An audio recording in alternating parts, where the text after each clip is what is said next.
मेरे इस चैनल पर आने वाले सभी श्रोताओं को और दर्शकों को सादर सप्रेम नमस्कार। इस चैनल के माध्यम से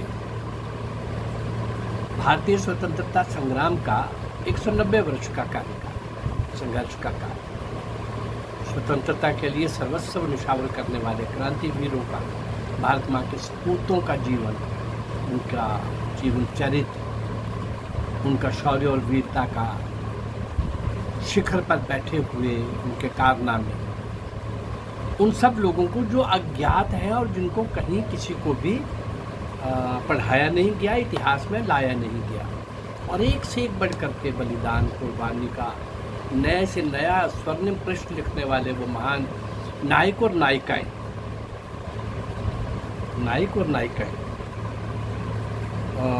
उन सब का जीवन आपके सामने रखने का एक प्रयास। आज 390, 320, 320 वीडियोस हो जाएंगी। इस 190 वर्ष के कार्यकाल में 400 वो महान नायक और नायिकाएं आप तक लाने का मेरा प्रयास है, जो अज्ञात है, जिनका कहीं भी नाम नहीं, और जहां वो पैदा हुए थे वो भी लोग भूल गए हैं। 5, 6, 7 जनरेशन का गैप है। तो उस प्रकार से उन सब महान सपूतों को, क्रांतिवीरों को आपके सामने लाने का एक प्रयास मैं कर रहा हूँ। अभी कुछ दिन पहले मैंने पंजाब के वो क्रांतिकारी सूर में एक से एक बढ़कर के एक श्रृंखला में वो लोग थे और उनको मैंने आपके सामने रखा। उसके बाद अब मैं भारतीय स्वतंत्रता संग्राम में क्रांतिकारी महिलाएं, ये मैं आपके सामने रख रहा हूँ। 1857 की क्रांति की भूमिका, उस समय का परिवेश, उस समय की घटनाएं, उसके प्रभाव। यद्यपि 1857 की वो महान क्रांति, वो क्रांतिकारी, वो क्रांति समर, प्रथम युद्ध अंग्रेजों के खिलाफ पूरी तरह से सफल नहीं हुआ, परंतु वो गूंज 1947 तक बराबर बनी रही। तो 1857 के अब आजकल मैं ले रहा हूँ, वो 1757 से 1947 तक का लिया है। तो आइए 1857 की क्रांति के बाद के वीरों की जो है गाथा, वो मैंने आपके सामने रखी है। जरा उस समय का थोड़ा सा परिवेश एक बार फिर हम दृष्टिपात करते हैं।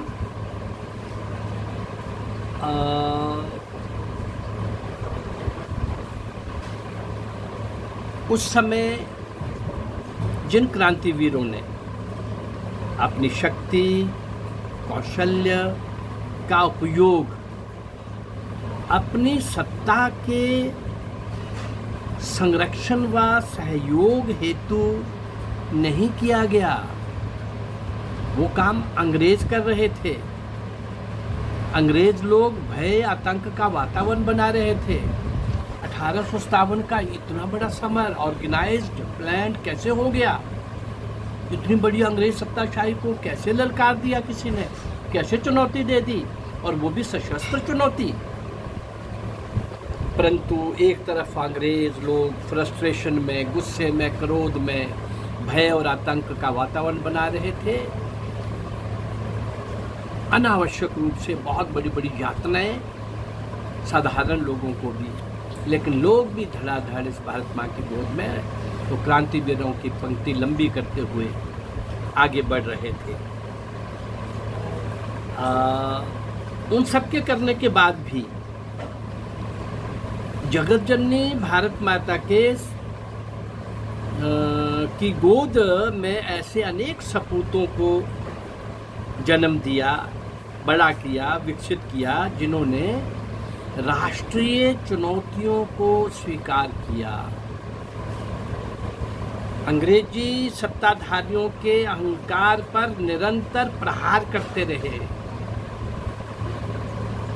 स्वाधीनता संग्राम के अभियान को तब तक लगातार जारी रखा जब तक देश स्वाधीन ना हो रहा हो, जब तक ना हुआ हो, तब तक लगे रहे जब तक हो नहीं गया। भले ही वे दुबले पतले अल्पायु के, सामान्य आयु के, बड़ी आयु के, सामान्य परिवारों के प्राणी रहे हों, परंतु उन्होंने अपने गुप्त पूर्णत्व का प्रकटीकरण करके, पुरुषार्थ का उपयोग करके, साहस और हिम्मत के साथ, कर्मठता और निष्ठा के साथ, शौर्य और वीरता के साथ सत्ताधारियों को दंड देने में कोई चूक नहीं की। इन महान क्रांतिकारियों के मन में ना सत्ता का मोह था, ना सुख सुविधाओं व व्यक्तिगत हित की कामना। राष्ट्रीय कल्याण को सर्वोच्च प्राथमिकता देकर के बलिदान करने में लेश मात्र भी संकोच नहीं किया। इन सब लोगों को जो कहीं सामने नहीं दिखे, लाया नहीं गया, इसलिए इनको क्रांतिकारी महापुरुष भी कहा गया। और वर्तमान समय में ऐसे लोगों का जीवन चरित्र लोगों के सामने लाना, ऐसे बलिदानी पुरुषों का, ऐसे सर्वस्व निछावर करने वाले लोगों का ला करके भावी पीढ़ी के सामने रखना और भावी पीढ़ी और नागरिकों को स्वाधीनता संग्राम के इन गौरवशाली क्रांतिवीरों का परिचय करवाया जाए, उनके प्रेरक प्रसंगों की जानकारी देकर उनके प्रति भक्ति व जन जन में राष्ट्रभक्ति और सामाजिक हित के लिए त्याग और तपस्या का भाव जागृत किया जाए। इसी उद्देश्य की पूर्ति के लिए मैंने ये संकल्प लिया कि इन क्रांतिकारियों की गौरव गाथाएं लिखी जाए, पढ़ी जाए, सुनी जाए, सुनाई जाए। उस प्रयास को आगे बढ़ाते हुए भारतीय स्वतंत्रता संग्राम में क्रांतिकारी महिलाएं, उनकी जब हम बात कर रहे थे तो अभी 6-7 महिलाएं मैं दे चुका हूँ। आज मैं जिस महान नायिका, वीरांगना, कमाल की ये क्रांतिकारी, एक अलग तरह से इसका योगदान है। 2 लोग एक चबूतरे में, चौक में आपस में बात कर रहे हैं, तो यहाँ आज रहने का आश्रय कहाँ मिलेगा, कैसे करें हम लोग। सावित्री देवी पास से निकल रही होती है, उसको समझने में देर नहीं लगती कि ये क्रांतिवीर हैं। और उन्होंने कहा, बेटा आप मेरे साथ चल सकते हैं। और वो उसकी सावित्री देवी के रिक्वेस्ट पर चले गए। लेकिन 2 दिन के बाद 2 लोग खड़े हो गए, कहने लगे, माँ हम आपका अब आतिथ्य ज़्यादा देर तक स्वीकार नहीं कर सकते, असमर्थ हैं हम। कारण आपको पता चल ही गया है, हम क्रांतिकारी, ये पता चल गया आपको। कहती, बेटे मुझे तो उसी समय पता चल गया था जब आप चौक से मैं लाई थी आपको। पर माँ आपको पता है कि क्रांतिकारियों को प्रेशर देने का अर्थ है अपने ऊपर आफत मोल लेना, इंतहा कठिनाइयाँ झेलनी पड़ सकती है आपको। और माँ क्या बोलती है, सावित्री देवी तुम्हारा ये कहना ठीक है, किंतु तुम लोग जो कठिनाइयाँ झेल रहे हो, देश को स्वतंत्र कराने के लिए अनेक यातनाएं सह रहे हो, ये सब अपने लिए कर रहे हो क्या? नहीं माँ, ये सब तो अपने देश और देशवासियों के लिए ही कर रहे हैं। तो फिर देशवासियों का भी कुछ तो कर्तव्य बनता है ना। प्रश्न सूचक दृष्टि से देखते हुए सावित्री देवी ने गर्व के साथ कहा कि फिर हमारा कोई कर्तव्य नहीं है। क्यों नहीं माँ, क्यों नहीं? सावित्री देवी जी के पति का देहांत हो चुका था। इन्होंने सोचा कि भाई साहब के निधन के उपरांत कहा कि आप घर में अकेली हैं, साथ में है आपके ऊपर 2 बच्चों का भार, दायित्व। ये बोलती है, आप लोगों का भगवान पर विश्वास है ना? वही सबका आश्रयदाता है।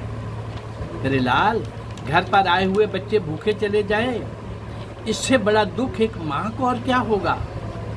सावित्री ने क्रांतिकारी सूर्यसेन और मंगलसेन को समझाते हुए कहा, सूर्यसेन और मंगलसेन के मैं अलग से बहुत से एपिसोड दे चुका हूँ, बंगाल के वो महान क्रांतिकारी। अब दोनों क्रांतिकारी सावित्री देवी के सामने नतमस्तक हो गए और संघर्ष सहर्ष दोनों ने माँ का आतिथ्य स्वीकार कर लिया। सावित्री देवी गलघाट गांव में बंगाल में रहती थी। उनका 2 मंजिला मकान था और ऊपर के कमरे में सूर्यसेन और ये वीर क्रांतिकारी ठहरे हुए थे। परंतु इसी बीच में कुछ और क्रांतिकारियों का भी आना जाना शुरू हो गया था।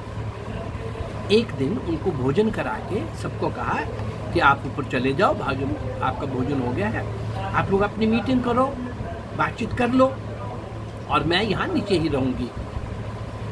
हाँ, 14 सितंबर 1932 को रात्रि के 9 बजे का समय, भोजन समाप्त कर लोग बैठे ही थे। छोटी बालिका दौड़ती हुई आई और हाँफते हुए बोली कि बाहर गली में पुलिस वाले घूम रहे हैं, बाहर गली में पुलिस वाले घूम रहे हैं। सभी क्रांतिकारी स्तब्ध, अभी कुछ सोच ही रहे थे कि एक हवालदार के साथ कैप्टन कामरू सीढ़ियों पर चढ़ता हुआ दिखाई पड़ा। हवालदार आगे था, उसके पीछे वो कैप्टन था। क्रांतिकारी अपूर्व सेन नीचे उतर रहा था और उसने हवालदार को जोर से धक्का मारा और धड़ाम से नीचे गिरा। सूर्यसेन ने कैप्टन पर गोली दाग दी, वह भी नीचे गिर गया। इस अफरा तफरी का लाभ उठाकर सूर्यसेन और एक महिला क्रांतिकारी प्रीति लता बादेदार, जिसका मैंने अभी एपिसोड दिया कुछ दिन पहले, ये कूदकर भाग गए। अपूर्व सेन भी भागने की कोशिश में था, किंतु उन सैनिकों ने उसे अपनी गोली का शिकार बनाया और उसे घटनास्थल पर ही उसने दम तोड़ दिया। अंदर घिरे क्रांतिकारी निर्मल सेन भी खिड़की से कूदकर भागने की चेष्टा में गोली के शिकार हो गए और वे जैसे गोली लगी तो वो अंदर की तरफ गिरा। सैनिक खिड़की के रास्ते में गोलियां दाग रहे थे, खिड़की के रास्ते से, किंतु अंदर जाने का साहस नहीं कर पा रहे थे। पता नहीं कितने क्रांतिकारी हैं अंदर। मकान को चारों तरफ से घेर कर उस पर तकड़ा पहरा बिठाकर हवालदार के पास पुलिस थाने से कुमक की और टुकड़ी लाने के लिए सैनिकों को भेजा। एक सैनिक को भेजा कि और टुकड़ी लाओ, पता नहीं अंदर कितने लोग हैं, जबकि अंदर क्या था अभी सामने आ जाएगा। जो कुमक और आ गई, सहायतार्थ और जो पुलिस वाले आ गए इन्होंने गोलियां दागनी शुरू कर दी, किंतु जवाब में अंदर से कोई गोली नहीं आई, आ भी नहीं सकती थी। सैनिकों ने छुपते छिपाते कमरे के अंदर झांका तो उन्हें एक शव दिखाई पड़ा और ये शव निर्मल सेन का था। वे उस शव को उठा ले गए। क्रांतिकारियों को प्रश्रय देने के फलस्वरूप सावित्री देवी, जिस महान नायिका का आज हम जिक्र कर रहे हैं, उनके पुत्र तथा अन्य 2 व्यक्तियों को गिरफ्त में ले लिया, उन पर मुकदमा चलाया गया और सभी को 4-4 साल की दंड, कठोर कारावास का दंड दिया गया। सावित्री देवी को अपने दंड का दुख नहीं था, उन्हें दुख था कि केवल इस बात का कि उनके घर में क्रांतिकारी मारे गए। उनका बलिदान जो उनके घर में हुआ, मैं तो 4 साल के बाद आ जाऊंगी, पर 4 साल का कठोर कारावास, उस कठोर कारावास में अपनी हरी भरी आयु के अंदर अभी कोई बुढ़ापा कोसों दूर था, बहुत दूर था, लेकिन 4 साल के कठोर कारावास के दंड स्वरूप सावित्री देवी का शरीर भी दुर्बल हो चुका था। उस दुर्बलता के कारण बाहर आने के बाद ऐसा नहीं हुआ कि उसने अपना मिशन छोड़ दिया। अपने बच्चों को भी इसी काम में लगा दिया और आखिर तक बहुत लंबा चौड़ा इनका इतिहास है सावित्री देवी का। स्वतंत्रता प्राप्ति तक ये लगातार किसी न किसी रूप में क्रांतिवीरों की सहायतार्थ कुछ न कुछ करती रही। ऐसी महान नायिका सावित्री देवी का कहीं भी हमें इतिहास में नाम नहीं मिलता। मेरा ये प्रयास कि उन सारे अज्ञात महान क्रांतिवीरों को, नायक नायिकाओं को आपके सामने लाने का, और जिनके कारण वास्तव में हमें स्वतंत्रता मिली, वास्तव में। और हमें बताया गया कि आज़ादी हमको नेहरू और गांधी ने लेके दी है, जिन्होंने एक लाठी नहीं खाई, जिनकी जेलें भी वीआईपीज़ थी। अंग्रेजों के पे रोल पर नेहरू था और नेहरू तक सत्ता पहुंचानी थी और गांधी को टूल बनाकर, और कांग्रेस ने आज़ादी लेके दी। इससे बड़ा मजाक कोई और नहीं सकता। कांग्रेस को बनाने वाला एक अंग्रेज, इटावा का कलेक्टर सर ए.ओ. ह्यूम, आज़ादी देने के लिए क्या कांग्रेस का निर्माण किया गया होगा उनके द्वारा? अपनी सुरक्षा कवच के लिए कांग्रेस को बनाया गया था। खैर, ये बातें मैं तथ्यों के साथ भी बीच में रखता रहता हूँ आपके सामने। इन अज्ञात क्रांतिवीरों को आपके सामने लाने का इतना ही है कि उनको भी श्रद्धांजलि मिले। आने वाली आज की पीढ़ी के सामने उनका आदर्श जीवन, बलिदान वाला जीवन, कुर्बानी वाला जीवन, साहस और हिम्मत वाला जीवन, हर प्रकार से शौर्य और वीरता के नए नए पृष्ठ लिखने वाले क्रांतिवीरों का, भारत माँ के सपूतों का, उन नींव के पत्थरों का जो भारत माँ की स्वतंत्रता रूपी महायज्ञ में आहूत हो गए, उन सबको आपके सामने लाने का मेरा प्रयास रहता है। मेरा अगर ये प्रयास आपको अच्छा लग रहा है तो मेरे इस चैनल को लाइक करिए, सब्सक्राइब करिए और इसको शेयर करिए।